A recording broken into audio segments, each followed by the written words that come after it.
This morning's guest spent her vacation in Mexico for 5 days, and when she left, a family had a new home. Who is she? You'll meet her coming up next on Carolina People.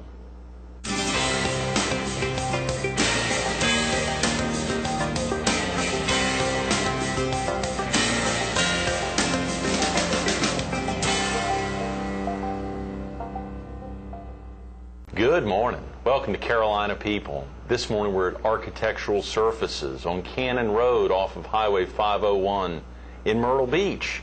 We're focused on a recent trip to Piedras Negras, Mexico for Constructores para Cristo, and we're visiting with the producer of Carolina People and one of the volunteers on the trip, Shari Harms. Good morning, Shari. Good morning, Greg. Thank you for coming in. What about this setup here, Architectural Surfaces? It's so nice. It's beautiful in here. This is amazing. Like makeshift rooms so they can see how the room they would set up a room. They have really cool fake food back there that is really very cool appetizing. Fake food, yeah. Early on a Wednesday morning, I'm into that. If you want cheese and fruit, it looks good. I love it. Well, this is a tremendous setup. Even going in the men's room earlier and seeing the walls just beautifully done up. Very nice. They make sure that every nook and cranny well done and easy to get to, real close to the intersection of 3rd Avenue South here in 501. It really is. It's right off the road, so it's good. It's easy to get here. Absolutely. Probably a lot different than some of the things you were seing just a week ago when you were down in, I guess it was 10 days ago when you got back. That's right. That's right. It's been 2 weeks. And it is different. The roads are very different. The roads are very narrow there, and some of them are dirt, and you don't have any kind of warning. You'll just kind of run out of, regular concrete and just be driving on gravel. And we constantly made jokes about, picking up souvenir nails or souvenir glass in the tires because you just weren't really sure about the area that you were going into. So it was very different. Amazing. Of course, now you didn't drive there from here, did you? You flew somewhere first. That's correct. We flew into San Antonio, and we spent the night in San Antonio, and we got buses there. We had 3 vans for the church. We had a group of about 25 that went down there, and it's a 3-hour drive to the border. We stop in Eagle Pass on the way down there and pick up supplies and groceries because there's a safe grocery store there. We fill up with gas, and then we cross the border. And the crazy thing about crossing over the Mexican border is it's very easy to get in there. I mean, they just wave us through, and I'm not sure. We do have these magnetic signs that they give us in San Antonio that has Constructores para Cristo on the side, so that the vans are recognized as part of the construction team that's down there in Piedras Negras. So that might have been there, waving us through, but we thought, okay, it's very easy to get into Mexico, maybe too easy, but, maybe people don't try to sneak into their border on a regular basis, so they don't have to worry about it as much as we do. So. You mentioned a safe grocery store. What do you mean by that? Well, there are certain foods in Mexico that are not really safe, or what we have considered safe. They're not regulated by the U.S. government like our food here is in the United States. So you're just not sure of the quality of the food. So they have a big grocery store in Eagle Pass that is regulated by the United States government, that the food is guaranteed safe. The produce is, you don't have to worry about contamination or insects or any kind of pesticides that might have been used on the fruits. They've all been proven safe because they go through our USDA protection. They just don't have that protection in Mexico. So that's why we say safe. There are also in Mexico certain restaurants and grocery stores that have been proven safe. And I was talking to Ray earlier, and he's like, well, how do you know what's been proven safe? I said, well, thank goodness we were not the guinea pigs for that, but the CPC group has been down there for 20 years, and they have, tried and true places where they have eaten or picked up food, and they know that there's no contamination. It is safe to eat. It didn't make anybody sick, and so those are proven restaurants or on the list of grocery stores or supermarkets that are safe to eat the food or drink the water. As far as ice, that's another thing, is you don't drink the water at all down there. You have to have bottled water at all times, but there are some restaurants that it's okay to have their ice, and they're on the list as well. That is fascinating. Yeah, it was a lot to keep in mind and remember, and like brushing your teeth. That was the hardest for me because we're used to just, you know, turning on the faucet and putting our toothbrush underneath there and just going to town, and can't do that. I mean, you put your water from the drinking water in a cup, and then you kind of use that to dip your brush in and rinse your mouth out, and then in the shower, you're constantly aware of not letting any water from the shower get It's potentially that dangerous, Shari. Yes, because there could be parasites in the water that would make us sick. The Mexican people are probably more tolerant of it. Their systems have, you know, grown used to it and grown accustomed to build up, you know, antibodies against those parasites. Sure. We have not. We're a little more spoiled. So that is fascinating. That is amazing. So, of course, to think, and Bubba Lewis, the mission leader, was with us, you know, a little 2.5 weeks ago when we were down at C&T Cooper. Yes. The day he was flying out to see y'all, and I think y'all had gone down 48 hours beforehand. Everyone had gone down on Saturday. Bubba home. That's right. And he was so inspired and so excited and really moved by obviously everything that was going to be happening. He shared with us, you know, putting the cards in, and you know, we'd bought some cards. I know you'd sold a lot of those cards prior to the trip, but to the emotional experiences that are involved therein, that must have been powerful. It is powerful, and it is a way, of funding the trip. It costs $9,000 for the church to build that house, and that doesn't include the workers or the food or the hotel stay that the workers have to stay in. That's just for the building materials, the site, and everything that goes along with building those homes. It's $9,000. And the churches, when they agree to take on this mission down there in Piedras Negras, have to come up with $9,000 per home. Is that right? So it's a lot. And one of the fundraisers that the churches do are selling these bricks, and they're cards that Bubba talked about. Where you fill them out and you dedicate it to someone who may be still with you, or maybe someone who's gone on. In honor of or in memory of. And they are placed into the walls. Now, we wait until Wednesday after, I believe it's the 9th course is built, and the walls have, you know, some depth into them.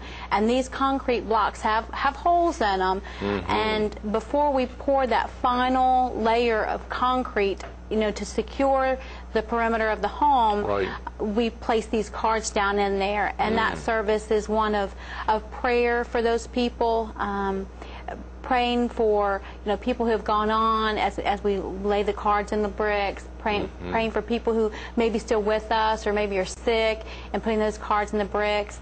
And praying for the people that donated the cards, because if it weren't for their dollars, we would not have a house to build down there. So it's very important to recognize all those people that take part, even the ones that are not there, that take part in making sure this house gets built for this family. And when the family does their cards, they get cards to fill out. And they do special ones, and we have no idea what they're saying when they're placing their cards down in there, who they're talking about, but they know, and it's very moving to see them do their cards. And there's 2 barrier walls, or low-bearing walls, that kind of hold on the inside of the house, and they put theirs on the inside, and we put ours on the outside. So, and it's, you know, it's just kind of like they'll be in the house. You know, that's going to be there. A lot of symbolism there. This is something you said. This was the 524th house. That's correct. Which y'all had just wrapped up, and then the group from First Presbyterian Church and some others who helped make up the group even did another house after you left. Your husband was still there through that time. Yes, he didn't get back until last Saturday, and he was there one more week. This was, when the week I was there, the 524th house. They were building 4 or 5 more houses this past week. And so it would bring that total up. Now, Constructores para Cristo has been around for about 20 years. They've just celebrated their 20th anniversary when Diane Davis started this ministry down there. And so that's a lot of houses when you think about going down to Mexico in this very rural, rustic area. And that's over 500 homes that this mission has built. Sprung up out of nowhere, Yeah, it's very cool, and you can recognize them. You recognize them by the specific roofs. We have special roofs that we put on these homes, and so you can go into neighborhoods and you kind of travel around. We did a little tour and looked around the downtown areas, and you're like, okay, that's a CPC home, that's a CPC home, and it's very exciting to see all those homes. It's just a lot of homes that they have built in this time.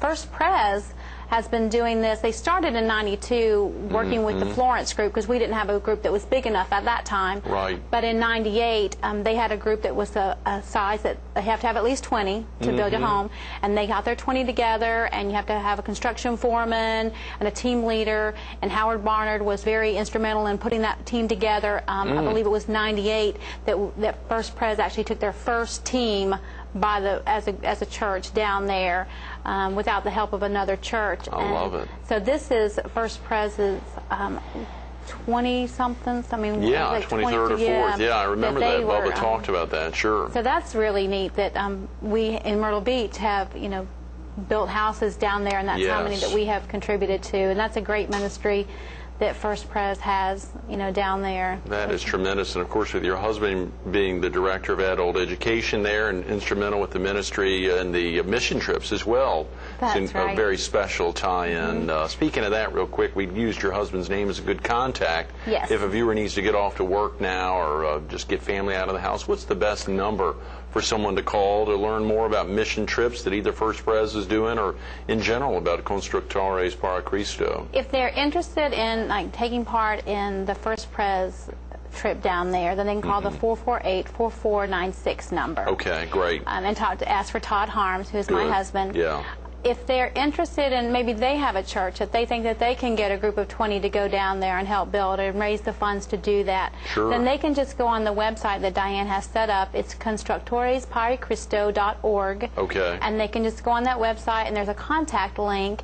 She is based out in Birmingham, Alabama, and you can just contact her. It has all the phone numbers and the emails, and just if your church is interested, then you can just contact them directly, and they will send you all the paperwork that you need, and what is all is involved in getting a group of your own together. So.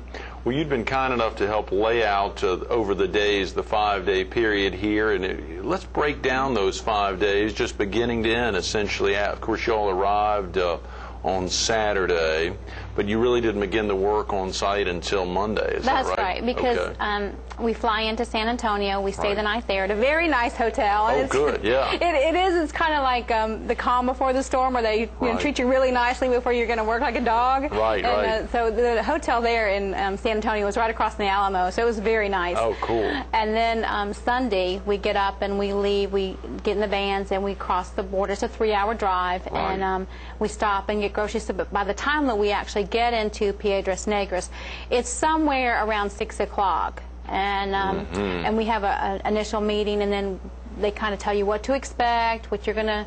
They give out your T-shirts and put your groups together.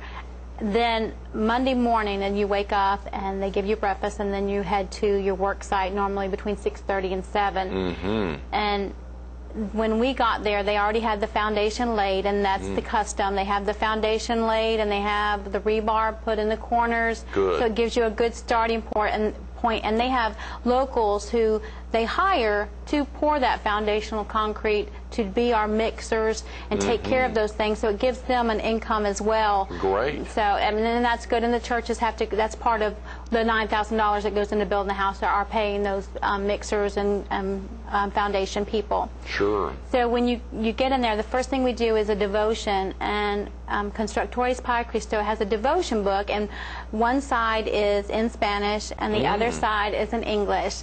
And so that's a nice blend that we do the English, and then we do the Spanish, and do the English, then we do the Spanish, and it's a nice blend. That's so the family tremendous. takes part of that, and it's on the foundation of the home always, because that's where the family is going to be living. So that's significant in itself that the devotion is held there every day.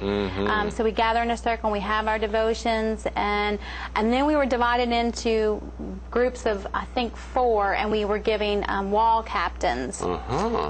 And the wall captains kind of they've been there before, they kind of know what to do, they know the run, they have plans, because it's easy to forget some things within a year.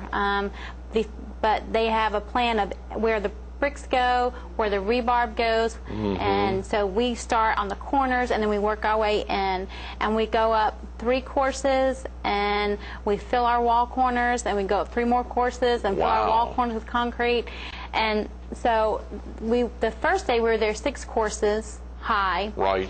And and then we stucco that in the afternoon after siesta. And that's another thing. They really believe in siestas. What's a siesta? It's very nice because about 12 o'clock, that heat starts to be intense. It's 100-degree weather down there. And boy. It's 7 o'clock in the morning. You don't really feel it. It's a nice morning. We were blessed with some cooler morning breeze. But by 12, you could start to feel the heat come on. And so you're like, okay, I'm ready for my siesta. And so everybody goes back, and Jim and Candy Webb, the meal they feed us our lunch for the day. And those are members of First Presbyterian Church here locally. That's right. Yeah, they're down. Were they down both weeks? Both weeks. And wow, it's a lot. I mean, they are wonderful. Dedicated volunteers. Gosh, they have Christian. so much energy to be elderly, but they would not have it any other way. They want to do this. They want to take part in this mission. They want to be there for 2 weeks. And I'll be honest with you, we couldn't do it without them. I mean, they're there at the work site bringing us water, giving us lollipops to put in our mouth for the sugar, and just trying to keep us all cool and comfortable. So we depend on them being there. So when we go back, they have the lunch prepared, and we have lunch. And then we have about 2 hours to just kind of take a nap because we've been up since early that morning. Some of us would go down to they have a pool at the hotel that we stayed at. And it's not like we would think our pool is. I mean, when you first go in there, it probably looks more like a lake. Doesn't have the filtration system as some pools, but you can smell the chlorine, so you think, okay, at least it has chlorine in there, so that's a little bit better. And so we just kind of take a dip in the pool and just kind of lay out for a little bit after we eat, and then take a little bit of nap, and then it's time to, put back on our clothes, our nasty, stinky clothes, and head back out to the work site about 3:30, 3 o'clock. And that's cool down. Well, and maybe it's not. It's still hot as blazes. It's not. The afternoons were always harder because the morning you at least had the coolness of it. But the afternoons, I mean, that sun got really, really hot. And I think it was the second day. The first day we didn't seem to be, the mosquitoes didn't really bother us too much. They say bring insect repellent and sunscreen, and you bring all that stuff. But the first day they didn't really mess with us. The second day, the mosquitoes were really bad, and I'm not sure if the horse was closer to us that day or just what it was, but it was not good. And so we had mosquitoes, and we're lathering ourselves with sunscreen and mosquitoes, and I mean with insect repellent, and then we noticed that there's these buzzards that are circling our head, and Meg noticed it. Meg King, she was on the trip with us. She's like, "Are those buzzards?" I'm like, "I think that they are. Do you think they know something that we don't? Are they expecting us to just pass out at any point? We're like prey out here in the middle of nowhere." But they didn't bother, so we thought, okay. But towards the end of the afternoon, we head back about 6 o'clock is normally the latest that we stay at the worksite. And that 3 hours in the late afternoon, you're actually doing stucco, which I have a great deal of appreciation for people who work in construction now outside. Because that's a hard job. You're keeping the concrete wet. You're trying to get that stuff on, get it to stick, get it smooth. So it takes some talent or some work. Some people just kind of go into it and they just have a knack for it. And some of us, it was like, I think I'll spray. Or my daughter brushed after they were done. She did a great job of brushing. So my God. Your daughter Sammy was down with you? Sammy Kay was down with us. She sure was. And she had been on mission trips before but only within the country, to Virginia, West Virginia, where First Pres takes the youth on these mission trips. So she had been part of that before, but never anything out of the country. So this was her first experience out of the country, and I was so proud of her. She worked so hard. And she was just in there with the rest of them with the block line of moving those blocks and lifting up all that weight and putting those blocks on the wall and doing the brushing. And was she the youngest person on the trip? She was. In your group? For that week, That's right. Now, the second week that Todd was down there, they had a couple that Donna Dillinger was down there with Dalton, her son, and Ann Cox was down there with Will, and they were about Sammy Kay's age. Will and Dalton are about Sammy Kay's age. And so they encourage, younger, if you have a daughter, if you have a son that, you think can work. Normally they say 15 is a good age to start them out on that. But some may mature early, or some may not be ready at 15 to go, into that kind of countryside Sure. or work in that kind of environment. Yeah, sure. And you can tell as a parent whether your child is ready for it, but it's a great experience for them. So. Golly, Sherry, we've just got about 5 minutes, so we need to get into we sorry. rolled through day 2. I know you all had a terrible storm that night, and it highlighted some of the blessings of living in the U.S. at some level. Well, on the second night, we woke up and there was this tremendous thunder and lightning, just lighting up the sky, and it was just very frightening. We looked out our window, and it's complete craziness. The tent, Constructes Para Cristo has a big tent that we eat under, and it's held down with these big gallon cans, and it was lifting those cans up, and that banging sound you could hear, and the chairs were flying, and and my husband decides to take that to show his bravery and go out there with the rest of the men. I'm like, no, you don't have to. There's plenty of guys out there already. He's like, no, I need to go down there. I'm like, Bubba okay, exactly. Let Bubba do it. Let Bubba and John do it. But exactly. But he went down there, and but you could walk out there and you could feel like the electricity on your skin. I'd never been in a storm like that before. So my first instinct is I run to the television and I'm flipping through channels trying to find the Weather Channel to see, they just had that tornado that went through Eagle Pass right above them. Right above so I'm thinking, okay, this is another tornado. We need to find out. Do we have a tub to jump into? And there's no CNN. There's no Weather Channel. I thought, oh my gosh, there's no local news. We're absolutely not in Kansas anymore, Toto. We're in New Mexico, and they don't have a National Weather Service. There are no warnings for these people. And thought, oh, thank God for the U.S. Thank you that we are so blessed in this country that our government cares enough to have those services available to us through the Weather Channel or through our local TV station that tells us about weather that's severe or damage, especially with our area, with the hurricanes. We depend on them a lot. So. Again, thank goodness that we live in a country that protects us in that way. I hate to say it, Sherry, we're running out of time. Even though there's so many other fascinating things from day 3, like the market day, and day 4, of course, you talk about the chinking. One of the things you highlighted from day 1 is some of the aspects about electricity in the home or things that they get to pick or not get to pick. Share with viewers real quick in a couple of minutes just the significance of what this house is all about and what they have and don't have. Well, they just get to pick out where their windows are going to go when we ask them what they want. They don't get to pick out their wall color. They don't get to pick out their cabinet style or their countertops or floor covering like when we build a home, because the house will not have any of that. It'll have a concrete floor. It'll have 4 walls, 3 rooms, and no running water, no electricity. They have a gas line that we put into the home that they can hook up to a propane tank outside. If they want water, they're kind of like a water, certain homes will have it, and we were using their cousin's water down from them, and it's just a hose, and they just pull the hose through the window, and that's their water. They don't, it's so difficult for us to even think about. We're so used to having indoor plumbing and washing our hands or going to the bathroom, and this house doesn't have a bathroom. This house doesn't have closets. I mean, it's just 4 walls, and this is going to be their home, and they will make do with it, and they'll be happy with it. They were so excited. They're crying. They're so excited. Oh yeah, probably everyone, all of y'all as well. That ties into Dedication Day, the last day. It's very emotional, Friday. Dedication Day, just because when the kids start crying, that's when you kind of lose it. And the kids are just bawling because they're so excited.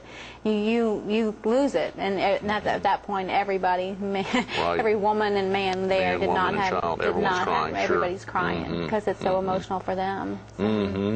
That Dedication Day, y'all had a special luncheon. There was a mixture of both the Mexican, the Hispanic community, as well as the American community on that day. We had they wanted a picnic lunch. We always let them choose what kind of dedication lunch they want. They wanted a picnic, so we made arrangements for fried chicken, and we picked out some other local flavors of their pastries, some of their salsa, avocado. Those are things that they are kind of indigenous to that area. We made a fruit bowl out of a watermelon. Watermelon's really a big fruit there that they eat, and so it was a really nice mixture of what we eat and what they eat, and it was just a blending of the cultures right there at our picnic tables. You shared that there were clearly no borders or nationalities that day, or virtually any day y'all were there. No, because by the 5th day you've learned to communicate where they can understand you and you can understand them a little bit, and you don't feel them at all. You're just one, and you've built this house, and this family's going to live in that house, and